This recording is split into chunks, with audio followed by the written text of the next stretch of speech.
So Brackeys, inspired millions of game developers and inspired me as well, not only on my game development journey, but also my YouTube journey. And I'm actually really close friends with Andreas. Andreas was one of the producers with the channel before Brackeys stopped posting content. Well, I'm super excited because Brackeys posted, I think it was yesterday or the day before. I just got back from vacation.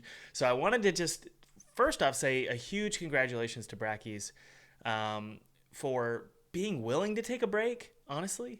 And also a huge congratulations and a welcome back to the YouTube game dev space. And it's a different space than I'm in currently because I'm still working with Unity. I'm still going to be working with Unity. It's not as glamorous and exciting to tell people that you're going to stick with Unity. But I'm really, really excited for Brackeys on their Godot journey. And so we're going to watch this video here and just see what Brackeys is up to. And honestly, there's one thing that I wanted to share with you at the end of this video and tell you the one thing that I think Brackeys is doing so well that I just haven't done well and that we can learn from. So stick around to the end of this video because I want to share with that one key piece of insight that I've been learning. All right, let's go. I've been thinking of something that I could say to try and break the ice, but I think I'll just go ahead and do it.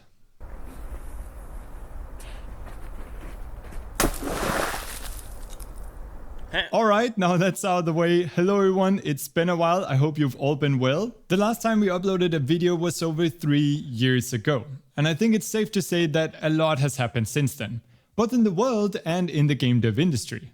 Personally, I've been taking a break from video games, and to be honest, I wasn't really planning on making any new videos anytime soon.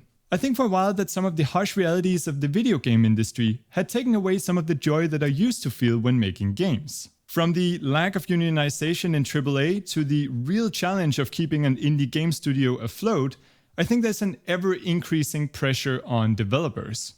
And I wanted to say this really quickly. I have always been really inspired by Brackeys because to have a wildly thriving channel, I would say Brackeys was the most successful game development channel, like true game development channel. Like you've got Danny who took a break. But Danny was making more like infotainment game development videos, whereas Brackeys made like actual game dev tutorials. And that channel was exploding. And just coming from somebody who I monetize my channel, right?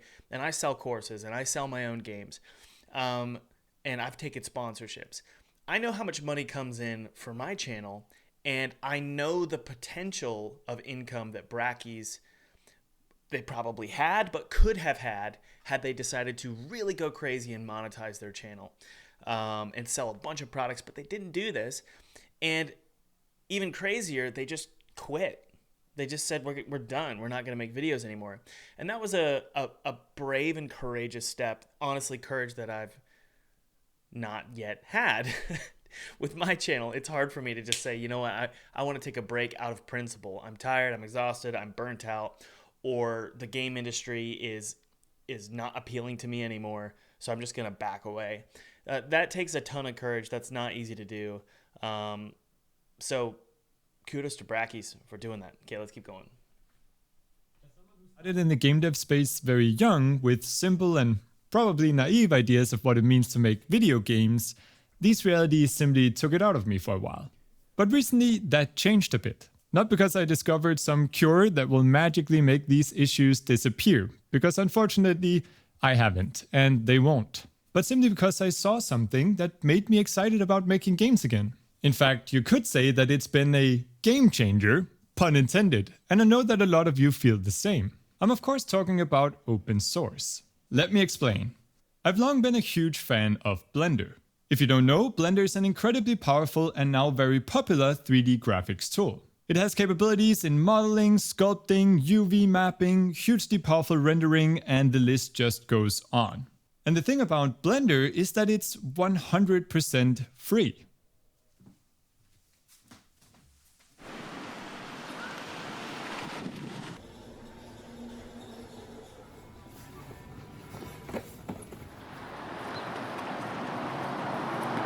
When I started using Blender, So something that's interesting about Blender is it is 100% free. There's no like gimmicks, right?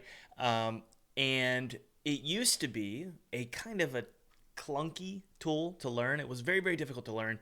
And one of my first videos that I did on YouTube, I actually just flat out said I didn't like Blender. I hated Blender. And that's because it was difficult to learn, and other tools like Unity at the time, or let's say, I don't know, a 3D tool, they could have been a little bit easier to learn because they've got this massive corporation behind them. They've got a huge team built to help create documentation and to build kits and tutorials. But Blender didn't have that at the time. And so I immediately said that Blender sucked. But the truth about any open source software is that the initial product is going to be difficult to learn, and it's not going to be squeaky clean and polished.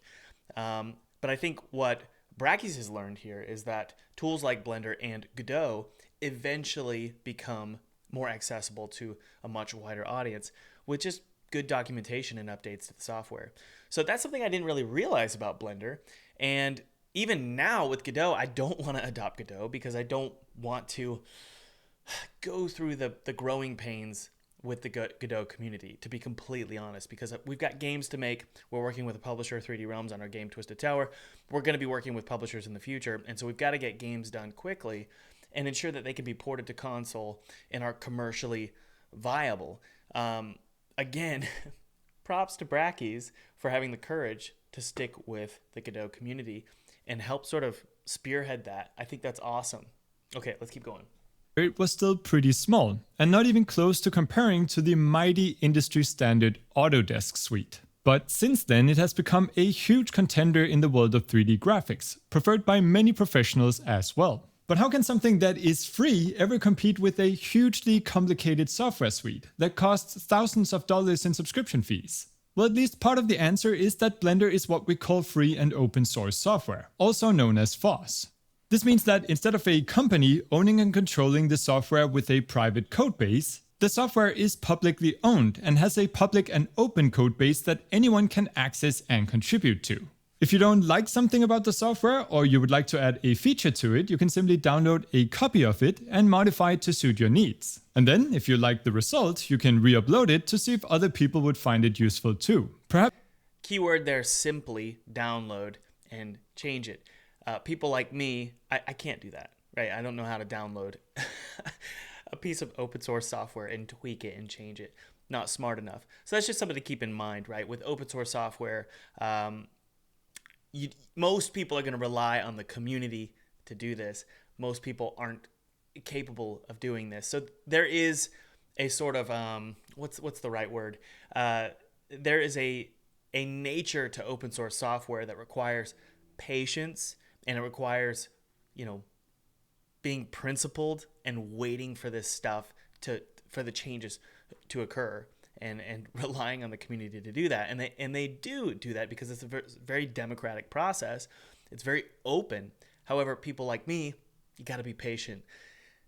Again, per my previous point, I don't have the time to wait for a software to update and become, like a kit or an API to be available to port to console, right? I need to rely on Unity to do that, and they've done it very, very well. Despite all of their stuff last year related to the pricing, Unity has a great toolkit available to port to console. perhaps merging your changes into the main program. One of the great benefits of this is that it helps ensure that the software development is driven by the needs of the people who use it. It's a hugely democratic way of organizing development. On top of this, open source makes it possible to utilize volunteer work and donations to fund development. This means that the software is free from ties to any single entity and makes it possible for anyone to use it without having to pay subscription fees or owing away part of their revenue. And open source is actually not as niche as you might think. Linux, for example, went from a small hobbyist tool in the early 90s to powering enterprise server systems. Also, so many of the completely mainstream products of our time are built on top of Linux, such as software for cars, televisions, and all Android phones. It also powers most of the internet and the world's stock exchanges. So open source is already an integral part of the digital world we live in today. Now, I mentioned that I started making games when I was still very young, but looking back, it feels like the industry was as well. In just the past decade, third-party engines like Unity and Unreal have become huge and industry standard. A big difference from before, where game studios would develop and use their own in-house engines. Also, indie development has gone from something that very few people even knew about to a huge community, where hobbyists and professionals alike publish successful game titles, largely because of how accessible these third-party engines have become. And the game industry as a whole has become the largest entertainment industry in the world, far surpassing music and movies put together. Now, this is a lot of change, and not in a lot of time. And while huge growth like this of course creates issues, I think it's important to remember that it also brings a lot of positives. Perhaps most importantly, making games has never been more accessible than it is now. And also, large open source projects like a modern game engine require a lot of manpower to develop, something that wouldn't have been possible with the small game dev communities of just 10 years ago. In fact, just before taking a break from game dev, I was aware of a few open source initiatives, but I didn't think that they were viable alternatives to commercial engines. But holy wow, a lot has happened since to convince me otherwise. And huge props to the game dev community for making that happen.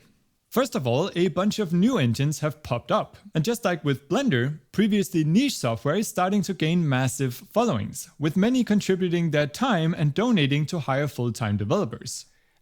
Just for full clarity here, when you have a contract, so for example, when you have a contract with a publisher, so for me, I tend to work with publishers, right?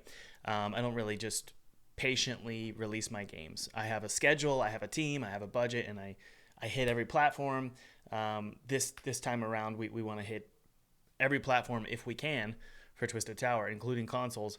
And so when you have a schedule like this and you have a budget like this, it's really, really difficult to have the patience for something like open source or a new platform. So on one hand, I'm super duper excited about platforms like Godot.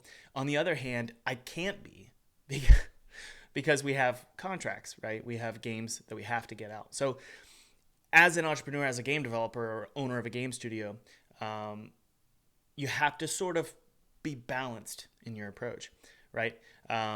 But to Brackeys' point here, yes, there are a ton of open source engines coming out, and Blender is a great example of an open source engine, and Linux is a great example of an open source engine that, because the community was patient and worked with those open source softwares, they now have become industry standard. We use Blender right alongside Unity all day, every day for our game Twisted Tower. And so it is certainly true that Godot is probably going to become industry standard. However, it's difficult to adopt it now for studios who want to port to console and studios who want to make a commercially viable product for every platform. I'm not saying it's not possible. I'm just saying it's very, very, very, very difficult, and the growing pains are real. Let's keep going. The largest example of this being Godot. Godot is a free and fully open source game engine that a lot of developers have recently turned to, and the timing really couldn't be better for this. Godot has actually been around for a while, but in March last year, Godot 4 was released, which was a huge rewrite of the engine, in my eyes making it a great choice for a lot of game projects. And of course, Godot is now riding on a wave of new users, developers, and a huge influx of donations to the Godot Development Fund. I've been toying around with it for the past few months, and I've been, well, loving it. While many parts of the engine of course have a ways to go, it is overall much further than I was expecting. And perhaps more importantly for me, it forced me to learn new things, and reminded me of why I fell in love with making games in the first place. Now, as for the title of this video, I'm of course in no position to predict the future of the huge industry that now is game development. Yes, you are. You are in a great position. So why don't you tell me? But I do think that part of making that future the best that it can be is to realize just that. Game development is huge now. And while this of course brings a lot of negatives, it also means that there are more game developers than ever before, who all share a love for the same thing. And that perhaps a part of this future is software that is open source, democratically owned and community funded. Now I want to be totally clear here. I'm by no means encouraging you to stop using third-party engines like Unity, Unreal, or GameMaker. I'm really, really glad he said that. Being completely open and honest here. I get kind of annoyed when game developers quickly reject one platform over the other and then sort of treat it like religions or cults, right? Instead, just use the tools available to you and make a wise decision. Like, weigh the options, weigh the positives and negatives, and just use the platforms, right? I'm not a Godot guy and I'm not a Unity guy. I'm just going to make games, and whatever platform or engine is going to help do that, I'm going to use that. So I really, really appreciate the transparency there with Brackeys. Nor am I saying that you should all use Godot, or any other open source engine for that matter. I've been using Unity for many years and made well over 400 videos on it, so it's safe to say that I like the software. In the end, a game engine is a tool, and you have to use the tool that is right for you and your project. All I hope to do with this video is to inform you that there are many engines out there, and hopefully to inspire you to think of the possibilities of what can be achieved through different ways of organizing software.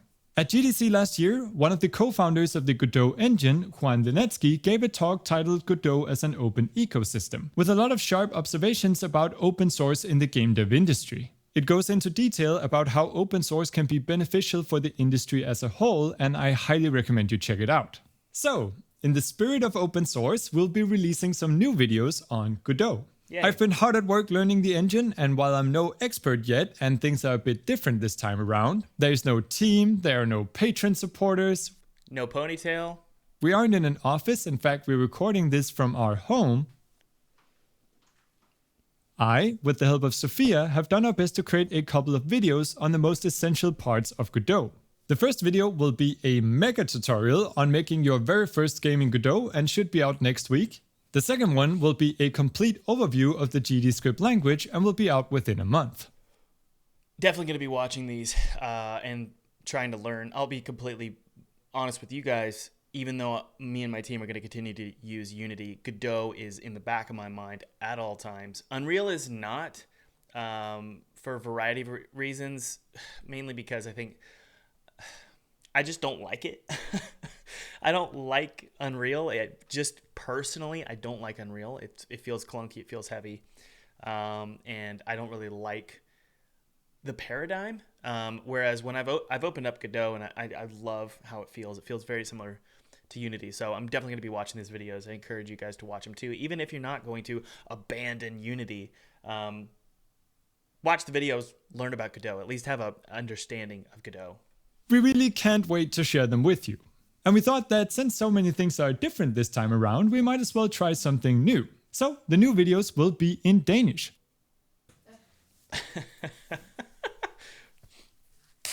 Hej alle sammen, og velkommen til vores første video om Godot. I den her video skal vi se på de mange Ja, hvad så?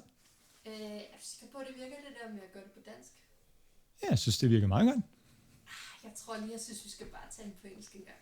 På engelsk? Det gør vi. Hello everyone, and welcome to our first video on Godot. And by the way, I can't tell you how many Danes I currently work with. Actually, I probably could. There's like 6. But also, I love Brackeys and also the team at Brackeys. Andreas is a good friend of mine who worked with Brackeys 3 years ago.